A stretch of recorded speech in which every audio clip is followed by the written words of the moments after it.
Okay, so I just went grocery shopping last night and I got a ton of pantry staples, and I thought this would be the perfect opportunity to give you guys a tour of my pantry, show you pantry staples from a functional nutritionist, what I have on hand for snacks, for smoothies, miscellaneous stuff, and give you kind of one or two reasons why I keep these things in my pantry. And just a warning right off the bat, my pantry doesn't always look this way, okay? Sometimes it's a lot more bare. I'm super grateful to have the ability to stock my pantry up with these staples, and I hope that maybe going through them and learning about why I have them in my pantry could inspire you to go out and maybe get something similar. So let's do it.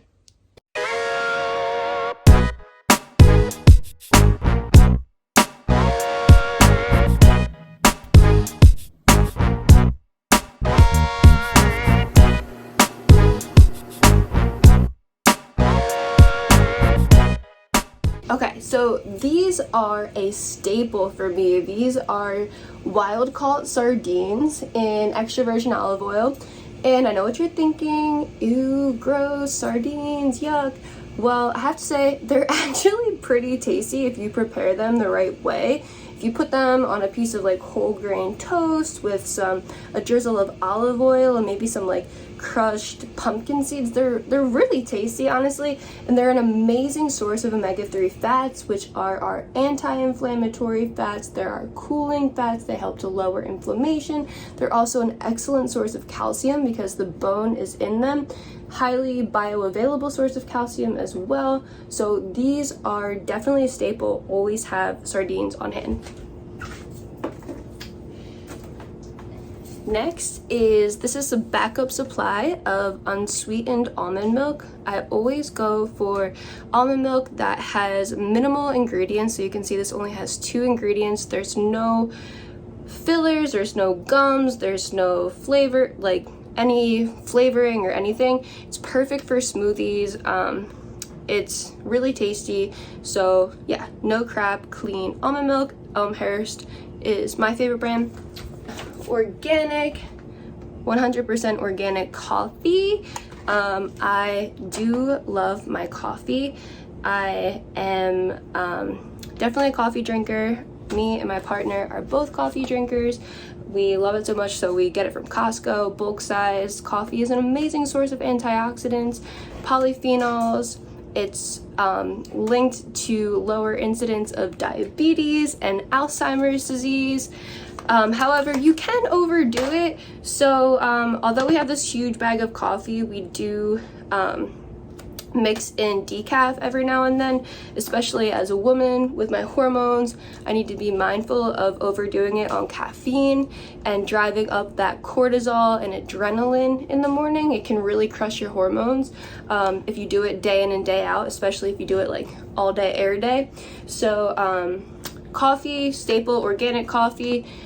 Because coffee tends to have toxins in it and carcinogens from the roasting process if it's not done correctly. Also, it can be grown with like pesticides and stuff, so always I'm looking for high quality coffee, and Costco is a great place to get it because you can get a big ass bag like this. Alright, what else do we have? So bottom shelf is just like bulk items. We have bulk white onions because we're always making big salads and tossing in diced onions, or like ground beef with diced onions, literally putting diced onions with everything. So get a big bag. Onions are an amazing source of quercetin. You might have heard of quercetin talked about during COVID times, and that's because it was super effective for reducing like viral replication. And that's because quercetin is an amazing polyphenol, which is a fancy word for antioxidant. So I always make sure we have onions on hand. Another thing we have on hand in bulk is sweet potatoes. Sweet potatoes are a complex carbohydrate. That means that they're high and rich in fiber.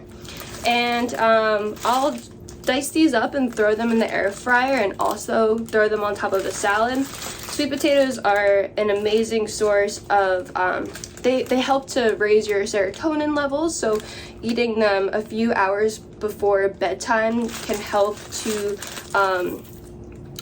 give your body the precursors in order to produce serotonin, and it's a good starchy vegetable to have around at night. It also is rich in carotenoids, and that's the pre-form of vitamin A. Carotenoids don't convert very well to vitamin A, but they are a plant-based source. So always have sweet potatoes on hand. And then, so this is my favorite shelf here, if you can see. I'll show you guys. So we have cacao and chocolate, a whole side of the pantry devoted to chocolate because I'm a huge chocolate lover. My partner is a huge chocolate lover. We literally have it every single night after dinner. It's a staple, and it's also an amazing source of antioxidants and polyphenols.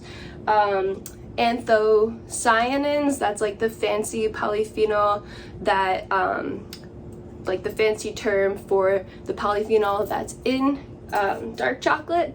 And we always go for dark chocolate. So that's the thing. You want to make sure if you're buying chocolate for like health purposes, for having like for helping to support lowering inflammation. It also is an amazing source of magnesium.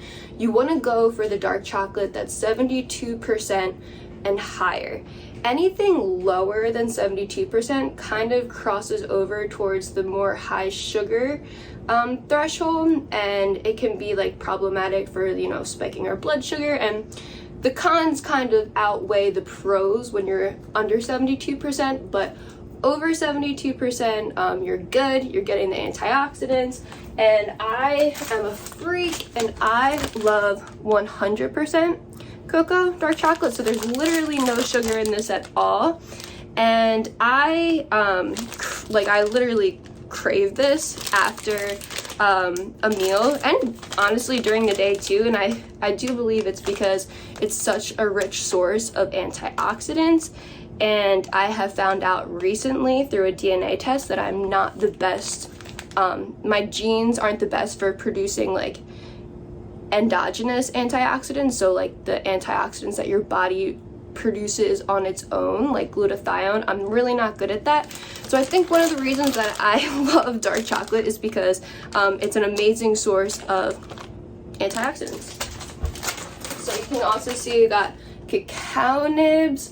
You can see down here, so this has 480 milligrams of flavonols per serving. That's another polyphenol antioxidant.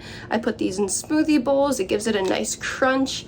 Honestly, like sometimes I eat them by the handful too. They're so good.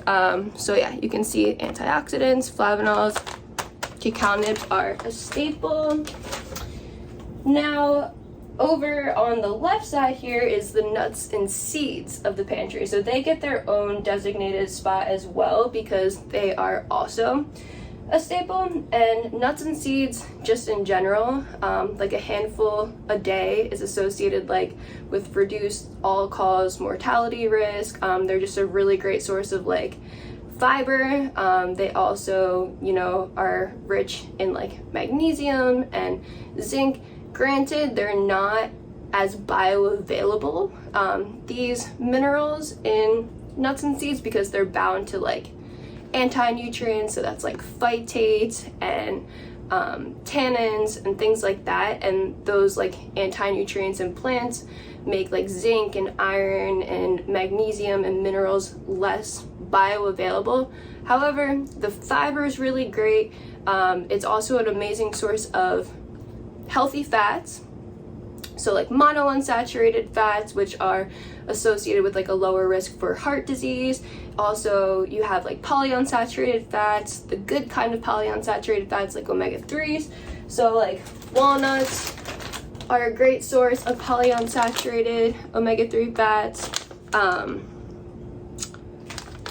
Also, we have chia seeds. I go for organic chia seeds. And we also have hemp seeds, another great source of omega-3 fats.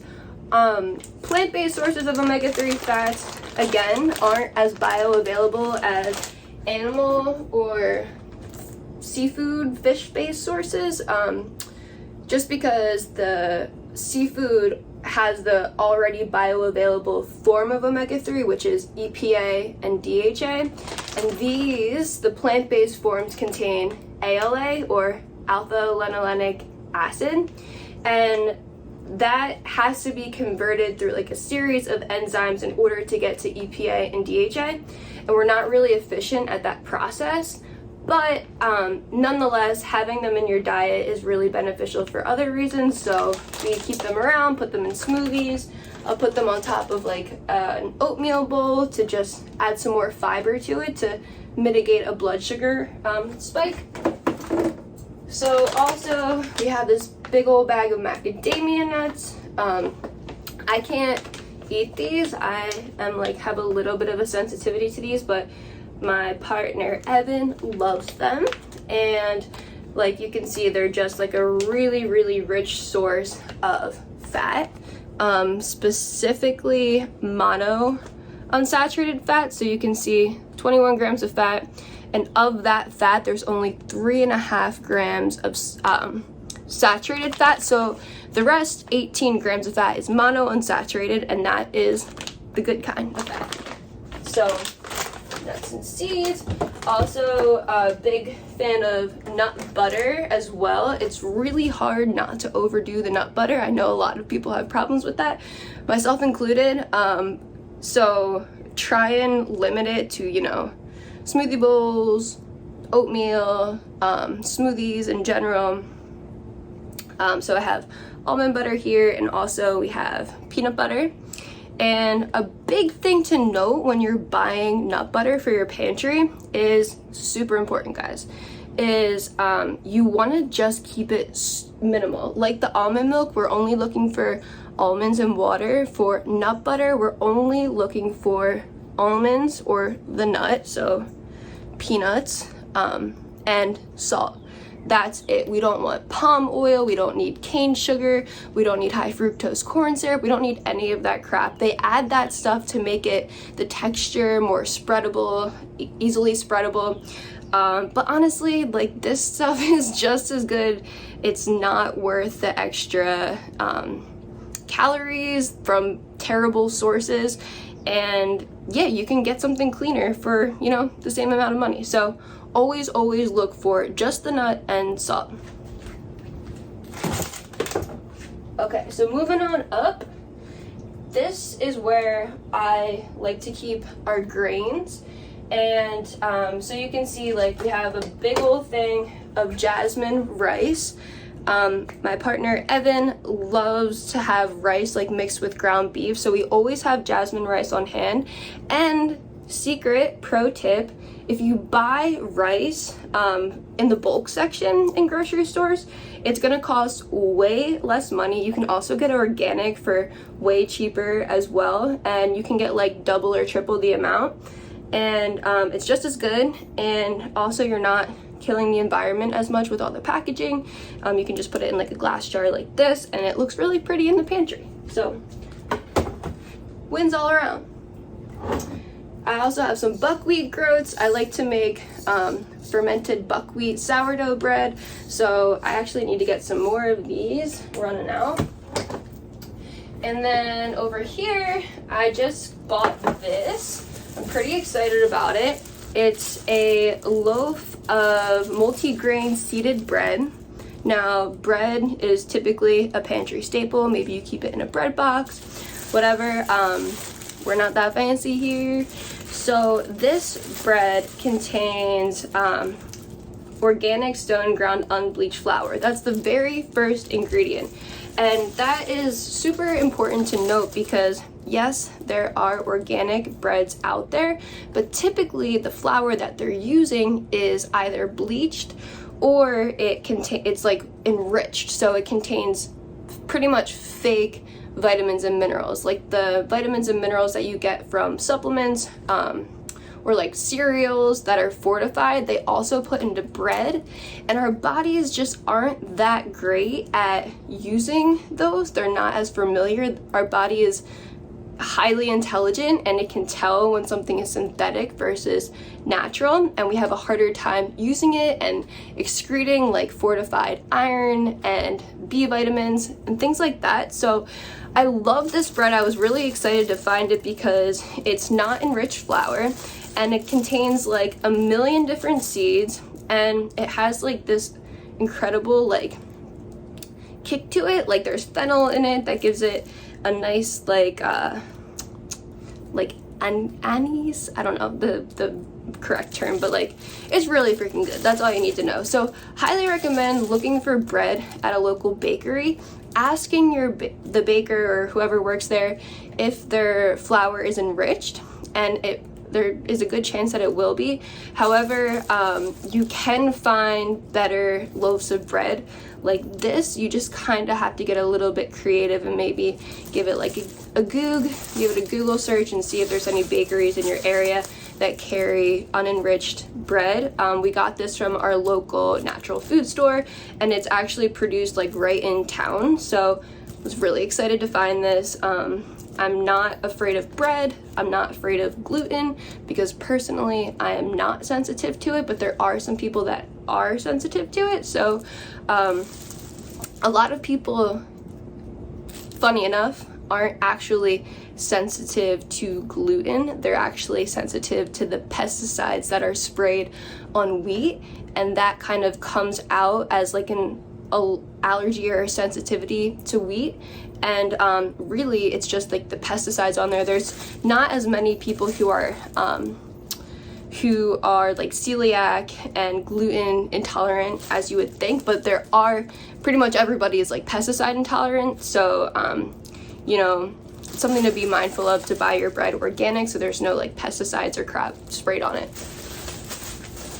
All right, moving on up, we got big old bag of oats. I won't spend too much time on the oats. They're sprouted, so like they're easier to digest. Any grain that's sprouted is typically easier to digest, easier on our gut. So I went with the sprouted rolled oats from Costco. Also have this einkorn pasta that I kind of forgot about.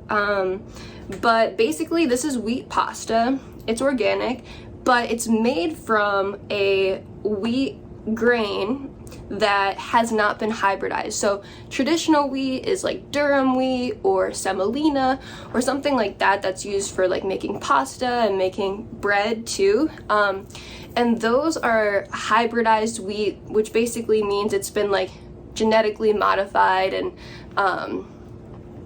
it's not the ancient grain that it used to be like thousands of years ago. It like looks completely different, which is another reason why we're so sensitive to wheat. So this einkorn pasta is it's an ancient grain. It hasn't been hybridized, and it's a lot easier for us to digest and for our gut to like recognize. So I gotta eat this. I forgot about it.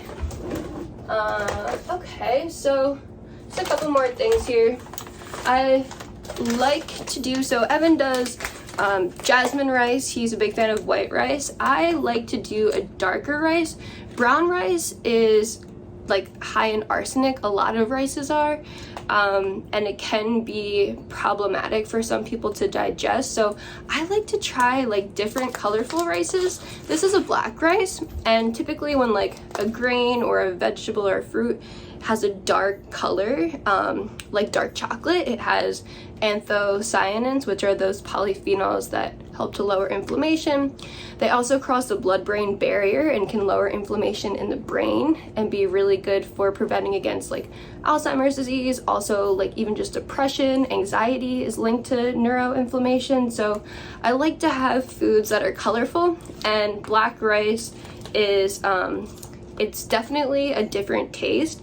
I really like it. It's a really good complex carb. It won't spike your blood sugar as much. And yeah, Lotus Foods, is this Lotus Foods? Yeah, Lotus Foods has red rice, black rice, they have like green jasmine pearl rice or something. They have a bunch to choose from, so when you go to the grocery store, any store contains it, look for colorful rice. It's more fun too. All right, and then over here is just, you know, collagen, protein. People might think I'm weird, but this is beef gelatin collagen. Grass-fed and pasture-raised. That's kind of what drew me to it, because regular collagen peptides are like kind of sketch. They're mass-produced. Like, in order to get it into this big-ass tub, like, it has to go through a lot of processing. It has to go through factories on conveyor belts. It's picking up toxins and heavy metals and all that stuff. So, I mean, so is this, but oh, this one's grass-fed and pasture-raised too. Interesting. But yeah, this one just happens to be like beef gelatin, so I guess I could make like gummies or something if I wanted to. But yeah, I guess no big difference here between the two. They're both like processed. I don't use them often, but I will for like smoothies, sometimes after like a tough like yoga, strength training workout or something. So it's always good to have on hand a little bit of collagen / protein supplement. Also, we got some beans. These are like always a good protein, fiber, a good combined food that contains like, yeah, protein, fiber, carbohydrates, good for your gut, if you can tolerate beans well. They also are high in lectins, which is an anti-nutrient that can be problematic for people's gut. It can cause irritation, it can cause like a slow metabolism, it can also like trigger like autoimmune diseases if you're not really good at like breaking them down and excreting them. So it's always really good to soak your beans, or like if you had dried beans like this, like I should soak these overnight at least. Sprouting them would also be a good option. Like I said before, sprouting is just easier on digestion. So there's that. Finally, up here we have some baking, because who said that you can't bake and still be healthy? I definitely have found some fun ways to like swap out like problem ingredients like enriched wheat flour that's bleached for healthier alternatives. So like I have up here, I have buckwheat flour, which sounds really silly, but I just made pancakes with this the other day and they came out freaking phenomenal. So this is a really good brand, Big Bold Health, Himalayan Tartary buckwheat. It's also richer in fiber and naturally contains vitamins and minerals. It's not synthetic or fortified. It's a good source of magnesium, iron, zinc, B vitamins. So instead of like boring bleached wheat flour that literally does nothing for you, try swapping it out for something like this, like buckwheat flour. Also, you can do coconut flour. Love having that on hand. And then, yeah, also alternative sweeteners. So instead of like refined sugar, just like regular white plain sugar, I'll use allulose, and allulose literally contains no sugar, but it's a natural sweetener. It's like naturally derived from dates and figs, and it doesn't spike your blood sugar, and it's a lot less problematic as far as we know. There's not a ton of research on it yet, but I have been using it as a sugar substitute. It's not as sweet as sugar. You need a little bit more than you would typically use for sugar, but again, it makes a great substitute. Haven't had any problems using it in place of sugar for everyday like chocolate chip cookie recipes or like pancakes or something like that. So love allulose as a sweetener. And then we just have, you know, baking powder, baking soda, that kind of thing. Okay, that's it. That's my pantry, guys. I hope you enjoyed. I hope it might have given you some inspiration or some ideas for what to include in your pantry and why. Also got this big beautiful bowl of fruit here that I just can't help but to show off because it's so colorful and gorgeous. But that is a video for a different day, and I hope you guys are feeling happy about food. All right, bye.